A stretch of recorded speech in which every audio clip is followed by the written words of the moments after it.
présenter en quelques mots? Je m'appelle Delphine Hénène, j'ai 47 ans, j'ai fait des études de droit.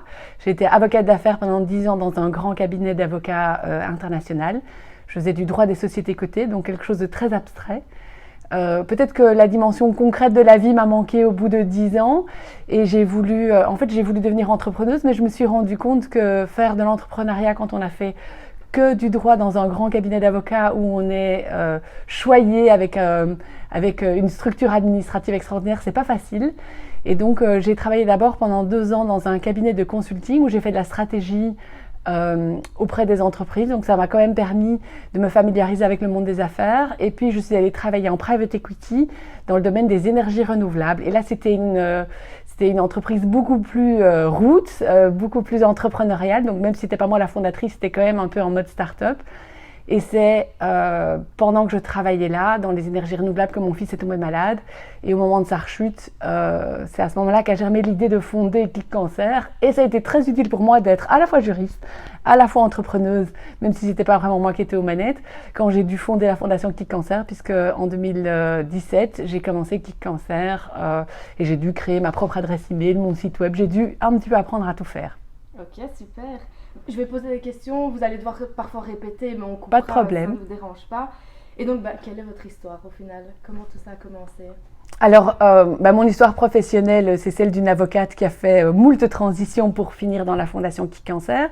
Mon histoire personnelle, je suis une maman de 2 enfants, divorcée, mais qui s'entend super bien avec son ex-mari, qui a un deuxième mari qui s'entend super bien avec mon ex-mari aussi. Donc, on est une famille recomposée un peu rigolote. Mon fils aîné a eu un cancer à l'âge de presque 9 ans en 2013. Il a fait une rechute fin 2015. Et au moment de sa rechute, je me suis rendu compte qu'il y avait trop peu d'innovation dans le domaine des cancers pour les enfants. Ça a été un grand choc pour moi parce que je crois que tout le monde lit dans les journaux qu'il y a beaucoup de recherches passionnantes qui se font dans le domaine du cancer. Et en fait, je me suis rendu compte, quand mon fils était malade et que ses chances de survie n'étaient pas très élevées, que lui ne profiterait pas de ces avancées. Et ça a été très difficile comme réalisation, comme prise de conscience. Et c'est à ce moment-là qu'a germé l'idée de fonder une organisation en Belgique, parce qu'il n'y en avait pas encore, qui financerait spécifiquement la recherche pour les enfants atteints du cancer. Et donc pendant le traitement de mon fils en 2016, toute cette idée a pris place dans ma tête et en 2017, je me suis lancée. Ok, super. Et donc, Click Cancer est né comme ça, suite à la maladie de votre fils, et vous vous êtes rendu compte que les avancées n'étaient pas assez... Ouais.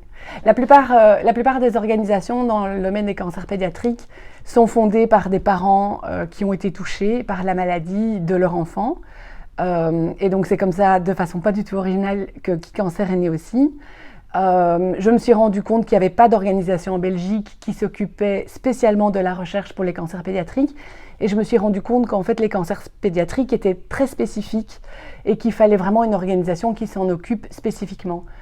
C'est vrai que la philanthropie, c'est important, ça peut vraiment aider, mais il y a un énorme défi dans le domaine de la philanthropie, c'est que n'importe qui peut fonder une organisation.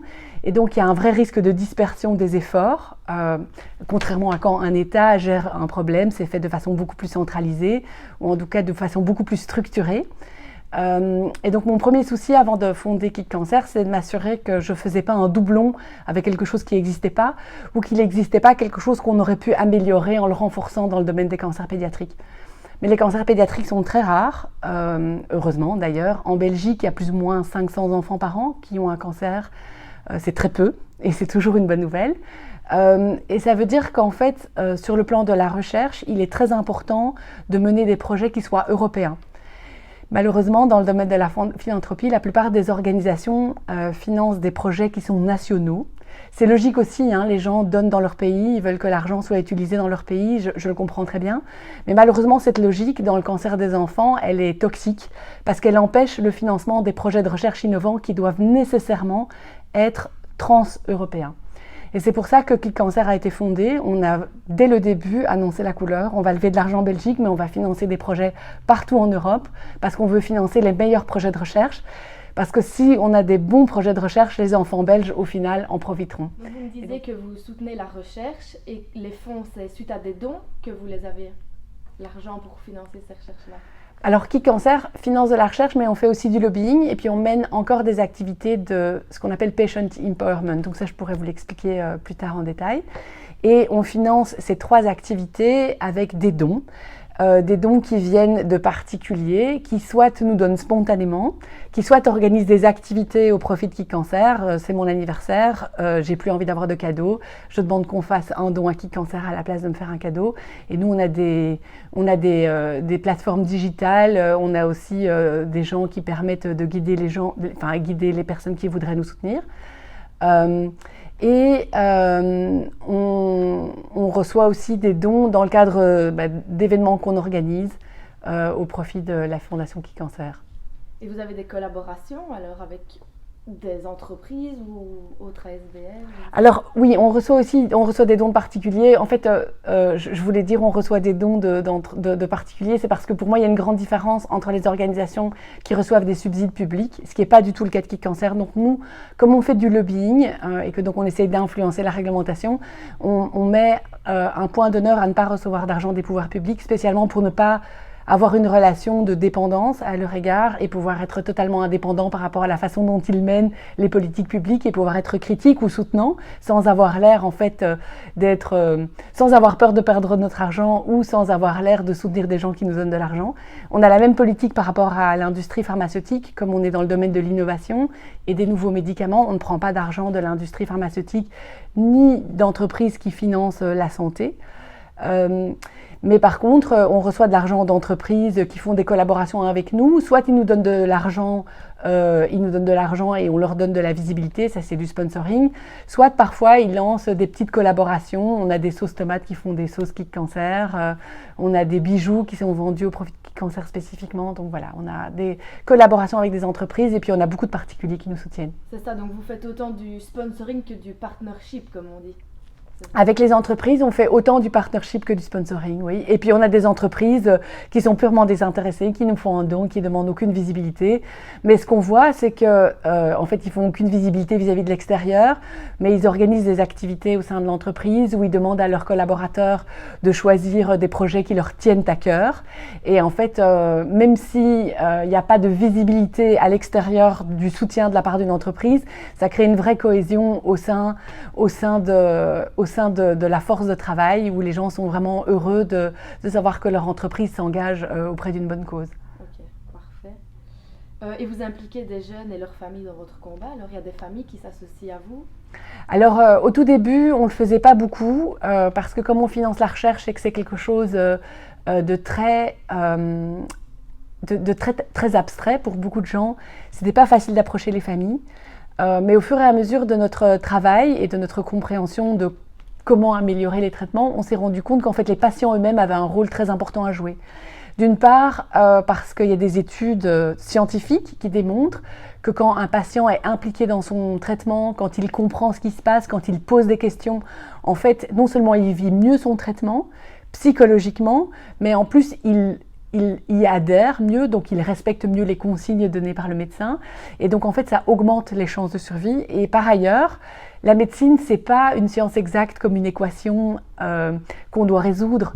Il y a vraiment un facteur humain qui est important. Il y a ce que le médecin vous dit, ce qu'il peut parfois oublier de vous dire parce que il a mal dormi la nuit d'avant, etc. Et donc, si le patient est quelqu'un d'actif, d'ailleurs le mot patient est pas un bon mot, je trouve. Je pense que ça va être une de nos prochaines réformes. Mais si la personne malade, en fait, ne pose pas de questions, le médecin va peut-être moins lui donner d'informations aussi. Et donc, on s'est rendu compte que impliquer les patients eux-mêmes dans leur traitement, ça devenait un facteur déterminant pour améliorer les chances de survie de tout le monde. Alors en fait, en Belgique, on a quand même de la chance. Les médecins sont excellents et donc c'est surtout dans des pays moins développés que ça a un impact énorme.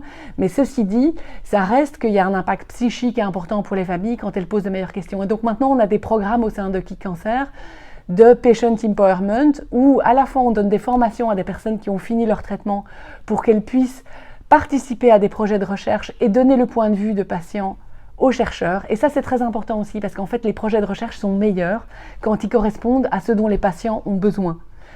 Et par ailleurs, la formation permet aussi à ces patients de parler à des gens qui sont maintenant en traitement pour les aider et les coacher, entre guillemets, pour les aider à poser de meilleures questions ou à comprendre certaines choses sur ce qu'ils vivent, en fait, qui ne sont pas faciles à comprendre quand on vit une chose pour la première fois.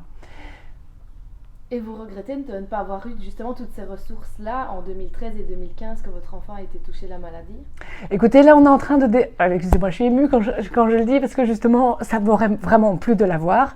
Si je repense à mon parcours, je crois que je me suis pas trop mal débrouillée. Je suis quelqu'un d'assez vindicatif. Et donc, j'ai posé beaucoup de questions, mais il y a des questions que j'aurais dû poser, que j'ai pas posées. Et je regrette un peu de pas les avoir posées parce que, voilà, on se demande toujours est-ce que ça aurait eu un impact sur ce qui s'est passé pour mon enfant. Je crois pas, en vrai. Mais bon, c'est quand même une question qu'on garde en tête. On est en train de développer un kit qu'on appelle le support kit pour les jeunes patients, avec toute une série de choses un peu ludiques, mais très sérieuses aussi. On leur apprend à poser des questions aux médecins sur des sujets qui ne sont pas des questions, évidemment, auxquelles on pense tout de suite quand on arrive pour la première fois dans une unité d'oncologie pédiatrique. Et en fait, du coup, on fait relire ça par des patients qui sont déjà passés par là pour leur demander leur avis. Et ce qu'ils nous disent tous, c'est oh, « si j'avais eu ça à l'époque ».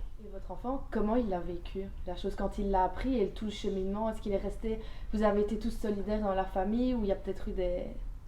Alors c'est très particulier parce que mon fils en fait il a 18 ans maintenant et il est toujours malade chronique, donc il ne peut pas sortir de son traitement. Donc j'ai vraiment vu ce qu'une maladie, enfin comment une jeune personne aborde une maladie au cours de vraiment des phases très différentes de sa vie. Donc il était malade à 9 ans, la première fois quand on lui a diagnostiqué. Il avait vraiment, à la fois, c'est un enfant très vif et donc il comprenait quand même un peu les enjeux, mais il avait ce côté très désarmant de ne pas comprendre complètement les enjeux. Donc il était un peu fier d'avoir une maladie mortelle, ce qui est un peu effrayant mais un peu rigolo aussi. Donc au début, lui, il a un peu crâné, genre moi j'ai une maladie mortelle mais on va me donner des médicaments alors ça va aller. Et ça, c'est vraiment l'insouciance et l'inconscience de l'enfance.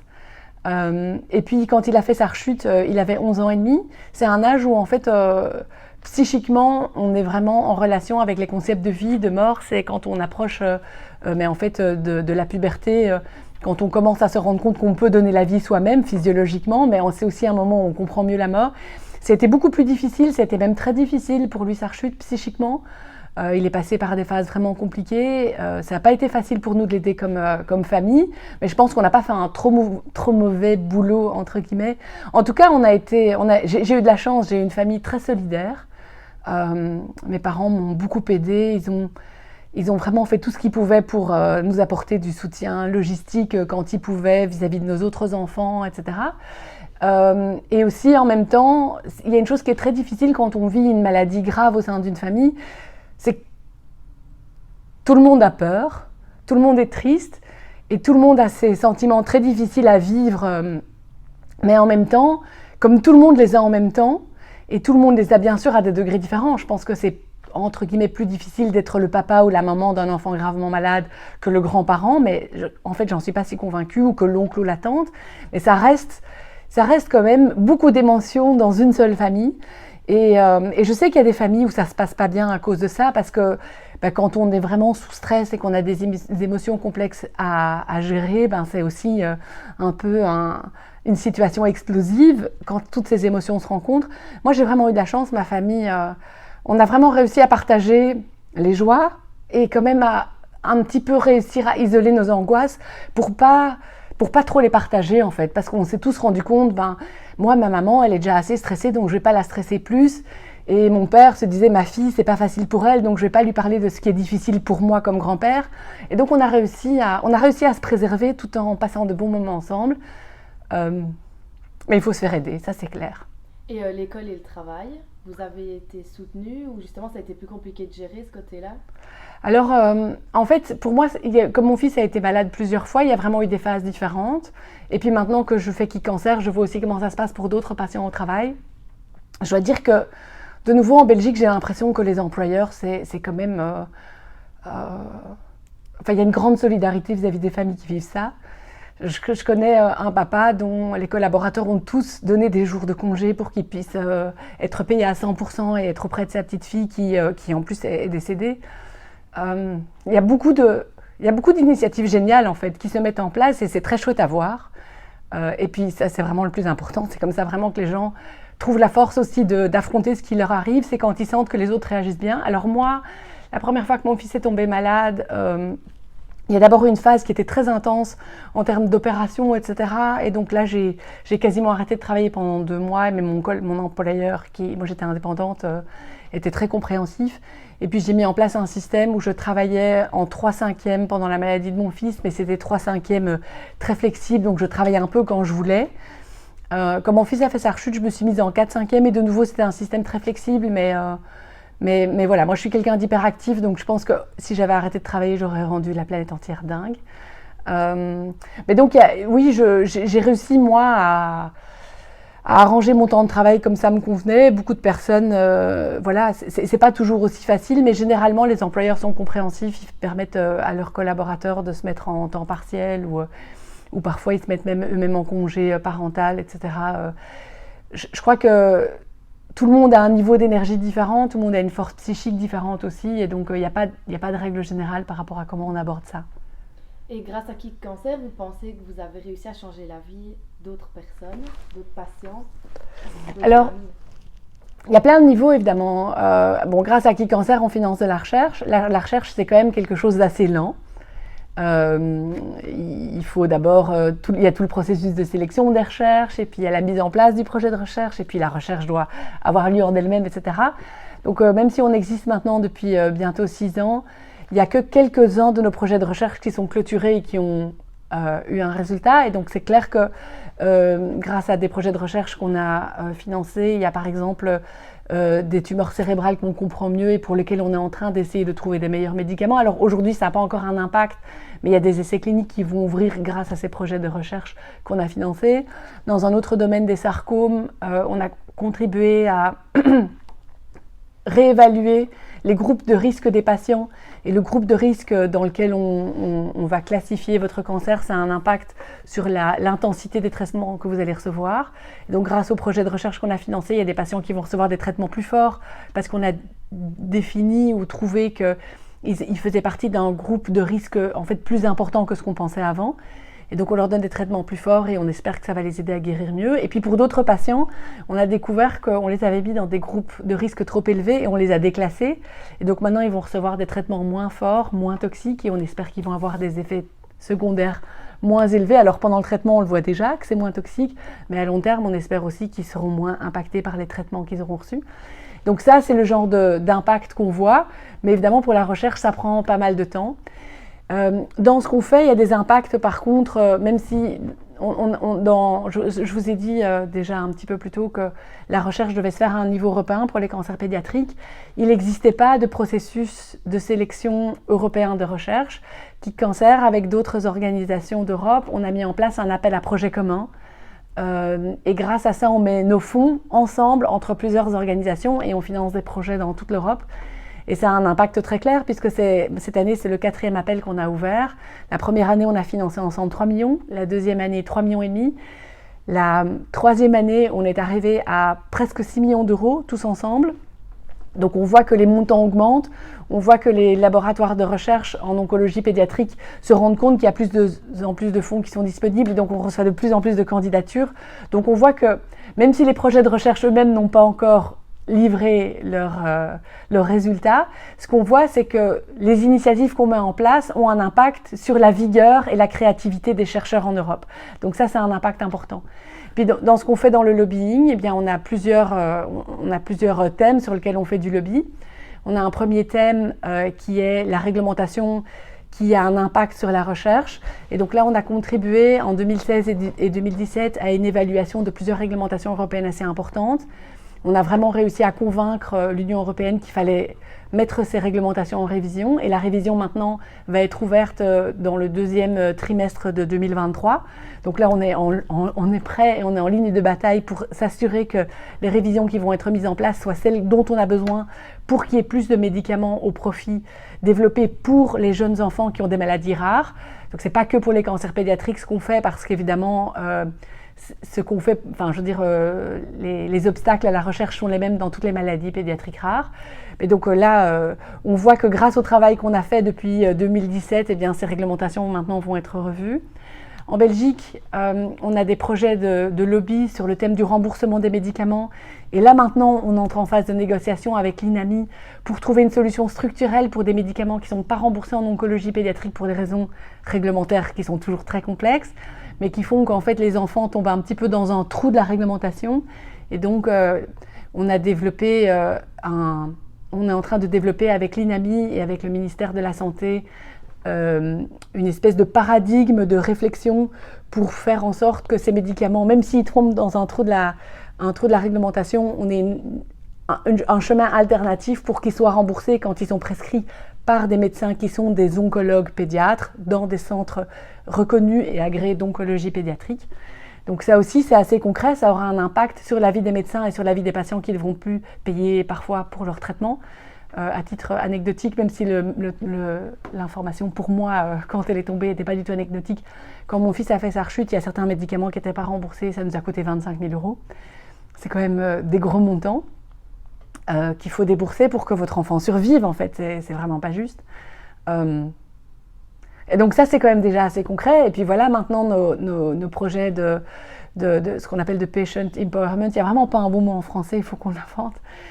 Donc ces projets qui sont un peu d'éducation des patients, eh bien maintenant on commence à avoir de plus en plus de patients qui téléphonent à Qui Cancer pour obtenir des conseils. Et donc ça c'est assez concret dans le quotidien de les aider à poser des meilleures questions à leur médecin. Et puis ce toolkit qu'on développe, qui est toujours en développement, eh bien il sera mis à la disposition des patients à partir de juin 2023. Et ça aura un impact vraiment très concret pour toutes les personnes qui reçoivent le diagnostic d'un cancer pédiatrique en Belgique. Et pendant le Covid, ça s'est passé comment ? Alors, dans le Covid, je pense qu'on a, d'abord, comme tout le monde, on a travaillé de la maison, donc c'était un peu déprimant. Donc, on a mis en place une réunion quotidienne où on se faisait des blagues entre nous pour garder le contact.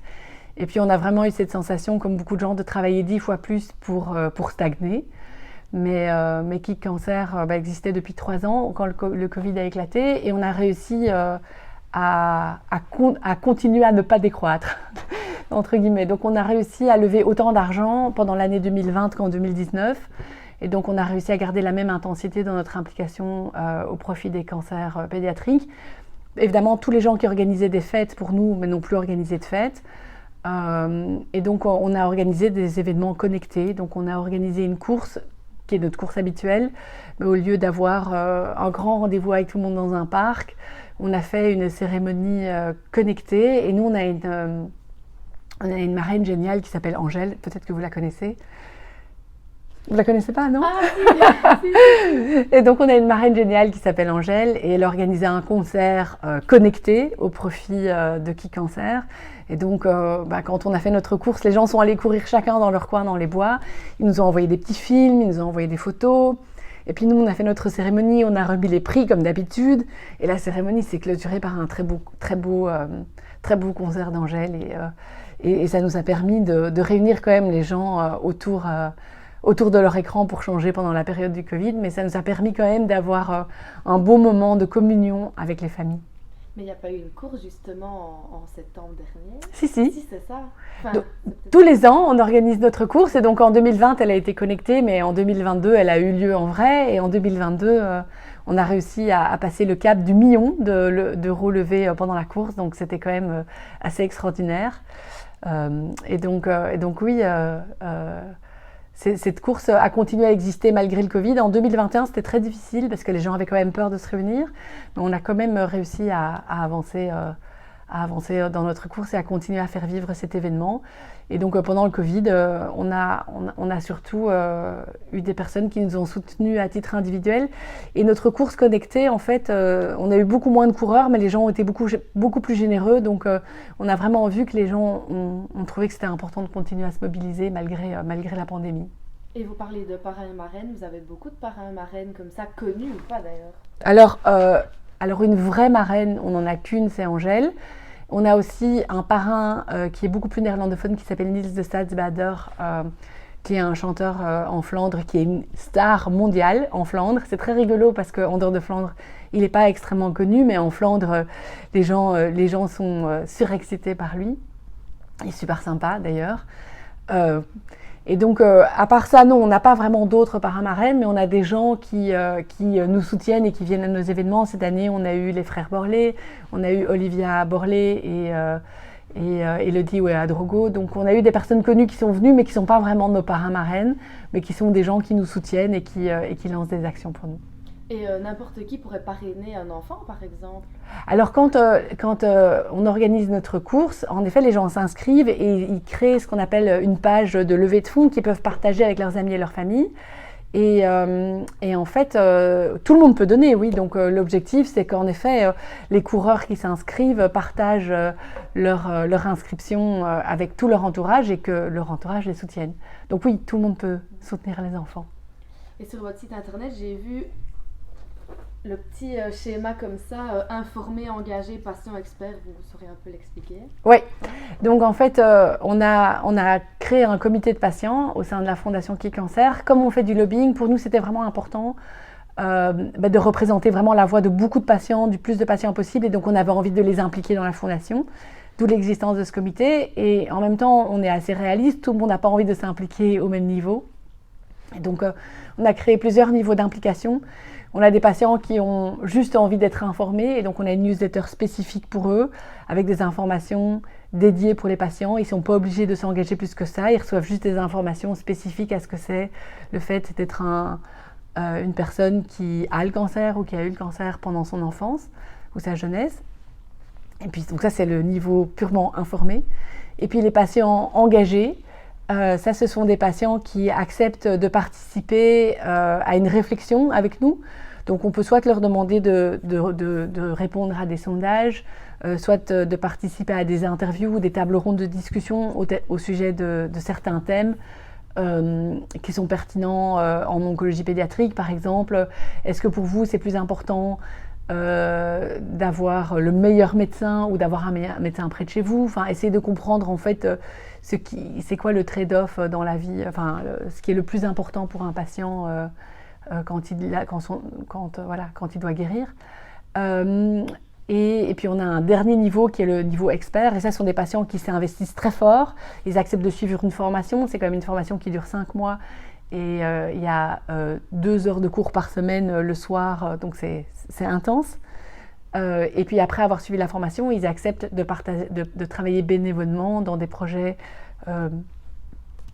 pour lesquels on a besoin de patients experts, donc des projets de recherche dans lesquels ils donnent leur avis. Et c'est à ça que sert évidemment la formation, c'est les aider à comprendre comment un patient, avec son expérience de vie, en fait, peut contribuer de façon utile à la recherche, influencer la recherche pour qu'elle corresponde mieux aux besoins des patients, comment un patient peut aider d'autres patients à poser des meilleures questions, comprendre vraiment la ligne fine entre les questions qu'on peut poser et les remarques qu'on ne peut pas faire, par exemple faire des remarques jugeantes sur la façon dont les gens vivent leur vie ou donner son avis sur le traitement que les gens se voient prescrire par le médecin. Des patients experts ne deviennent jamais des médecins, même si parfois il y a des patients experts qui connaissent très bien les traitements disponibles parce qu'à force de parler à des chercheurs, ils s'y connaissent. En fait, ce n'est pas leur rôle de donner leur avis là-dessus. Et donc c'est à ça que sert cette formation, mais ça c'est vraiment le niveau où les gens à la fois suivent la formation et puis derrière ils continuent à travailler quelques heures par semaine ou quelques heures par mois comme bénévoles au profit de Qui Cancer en contribuant à faire évoluer la recherche et à aider les patients. Et je ne vous ai pas demandé, mais l'équipe de base est composée de qui? Alors maintenant on est une équipe de 8, donc quand même Qui Cancer au début c'était moi toute seule pendant presque 2 ans. Donc ça a été fondé en janvier 2017 et j'ai été toute seule jusqu'en juin 2018. Là, j'ai eu une première collaboratrice qui m'a aidée à organiser la première course. Et maintenant, donc on est 8, mais on est 8 personnes, c'est pas 8 personnes temps plein. Donc on a une personne qui fait le marketing, une personne qui s'occupe de la communication. On a 2 personnes qui m'aident dans le domaine du lobbying, une personne qui s'occupe plus du lobby belge et l'autre plus du lobby européen. J'ai une personne qui est coordinatrice patient, donc celle qui s'occupe de la formation des patients experts, de la coordination des patients, qui gère toutes les demandes qu'on reçoit des patients, et puis qui gère aussi des trucs plus marrants, comme quand on reçoit, comme hier soir, des places pour un concert d'Angèle et qu'on doit inviter des patients. J'ai une personne qui organise des événements, et j'ai une personne qui nous aide dans toute la coordination, logistique, efficacité, Parce que c'est vrai que maintenant qu'on devient de plus en plus grand, il faut s'assurer qu'on utilise les meilleurs outils, que notre comptabilité soit à jour, etc. Donc c'est une personne qui s'occupe un peu de tout ce qui est administrativo-financier, efficacité. Voilà. Ce sont des personnes que vous avez embauchées ou il y en a de votre famille? Ce sont toutes des personnes que j'ai embauchées. Ce sont toutes des personnes que j'ai embauchées, qui sont pour certaines venues spontanément chez Click Cancer en disant « J'ai vu votre fondation, j'adore ce que vous faites, je veux travailler pour vous » et d'autres qu'on est allé chercher. Parce que sur le site, j'ai vu qu'il était mis telle personne dans le rôle du papa. Alors ça, c'est notre conseil d'administration. C'est assez différent. Donc dans notre conseil d'administration, on a en effet des représentants de famille. Alors Click Cancer, elle a été fondée par 4 personnes. C'est mon ex-mari, le papa de notre fils Raphaël, mon mari, donc le beau-père, le frère de mon ex-mari qui est le parrain de notre fils Raphaël. Donc on est les 4 fondateurs, et puis moi aussi évidemment. On est les 4 fondateurs qui sont donc des administrateurs entre guillemets vraiment familiaux. On a 2 administratrices qui sont des mamans d'un enfant qui a eu un cancer. Et puis après, donc on a 5 autres administrateurs qui sont entre guillemets plus professionnels, qui viennent du milieu des affaires et qui sont là pour nous aider sur des questions stratégiques. Et puis s'assurer aussi que Click Cancer soit géré de façon professionnelle. Et vous êtes fiers de dire qu'au fur et à mesure des années, Click Cancer évolue positivement? Ah, pour l'instant, je ne peux pas dire que je ne suis pas fière. D'ailleurs, je dois faire attention à ne pas être trop fière. Il ne faut pas que je devienne trop contente de moi-même et que je continue à m'auto-critiquer pour continuer à évoluer. Mais c'est vrai que on est passé d'une activité d'une personne toute seule à une équipe de 8. On est passé de donateurs très motivés, très soutenants, mais en petit nombre à une base de données de donateurs de plus de 30 000 personnes, voire plus même, je crois que c'est 30 000 personnes sur les 2 dernières années. On est passé de 400 000 € par an à cette année. J'espère qu'on va arriver aux 2 millions, c'est pas sûr. Mais les gens sont généralement généreux en fin d'année, donc peut-être qu'on va juste dépasser le cap. On est passé, donc voilà, on grandit bien, et puis on est passé de 2 activités qui étaient le lobby et le financement de la recherche à une 3e activité qui est le suivi des patients dans l'organisation de leur traitement. Et donc oui, on grandit bien. Et comment faire un don? C'est très facile. Soit on fait un virement et il y a les coordonnées bancaires sur notre site internet, ou alors vous allez aussi sur notre site internet clickcancer.org et il y a un petit bouton sur le site « Je donne » et vous pouvez donner en ligne. Quel conseil pourriez-vous donner à une famille qui traverse la même épreuve que vous, maintenant que vous avez eu tout ce cheminement-là fait? Alors le premier conseil que je leur donnerais, c'est vous n'êtes pas seul, faites appel à l'équipe, demandez vraiment de l'aide à des personnes qui vous font du bien, demandez pas d'aide aux personnes qui ont un agenda caché et qui vous demanderont quelque chose en retour, mais demandez ça vraiment aux gens qui vous donnent de l'énergie. N'ayez pas peur de demander de l'aide. Les gens auront envie de vous aider vraiment, que ce soit en faisant votre lessive ou en préparant des repas pour vous ou même en faisant votre ménage, vraiment vous serez étonnés, ou en faisant du covoiturage pour les activités sportives de vos autres enfants. Franchement, trouvez les gens qui vont vous donner de l'énergie autour de vous et si vous vous posez des questions sur le traitement, etc., contactez-nous, on sera vraiment ravis de vous donner du coaching aussi. Et puis surtout, dites-vous, tout n'a qu'un temps, tout passe. C'est un mauvais moment à passer, clairement, surtout le début du traitement, jusqu'à ce qu'on arrive à trouver un rythme. Mais une fois qu'on a trouvé un rythme, même dans la maladie, même si ça a l'air d'être la chose la plus horrible qui puisse vous arriver dans la vie, vous arriverez à retrouver des moments de bonheur.